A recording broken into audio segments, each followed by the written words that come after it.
Siguro, pwede na natin gawin ito. Bago ko ibigay sa'yo yung hinihingi mo, yung perang inuutang mo sa akin, ang gusto ko, hanapin mo yung totoong pumatay kay Don Luis.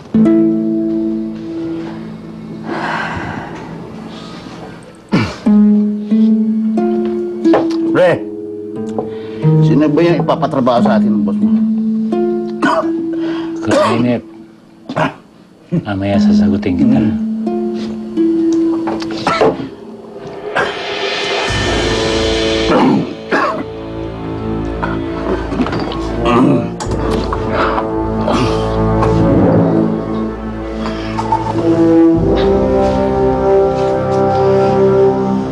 Ikaw ang tanong sa sagot mo.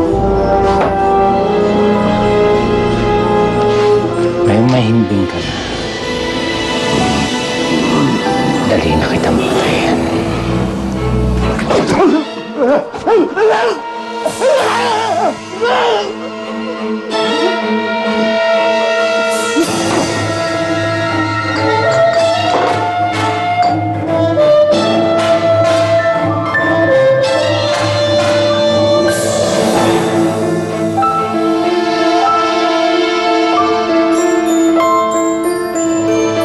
Ano pang hinihintay niyo?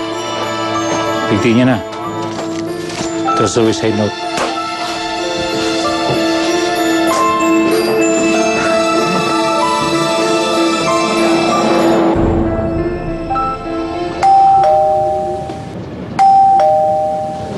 Kadamian, wag!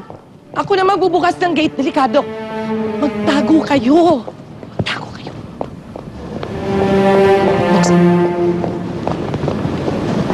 Good morning. Yes, special delivery po. Akala ko may panibago ka na namang kondisyon na hihingin eh. Hindi naman ako yung taong mahirap kausap. Once na nakuha ko na yung mga kondisyones na nilatag ko, wala na talaga magiging problema pa. Pwede akong bumalik dito para pag-usapan naman yung inaalok ko sa yung 40% share ng company. Sana lang may isagawa nyo kaagad yan. Dahil sa oras na dumaan na naman kayo sa isa pang krisis, hindi lang ang Braganza Group of Companies ang may bebenta ninyo. Ano pang bibilin sa inyo? Kung ubos na ang assets ng kumpanyang binibenta ninyo.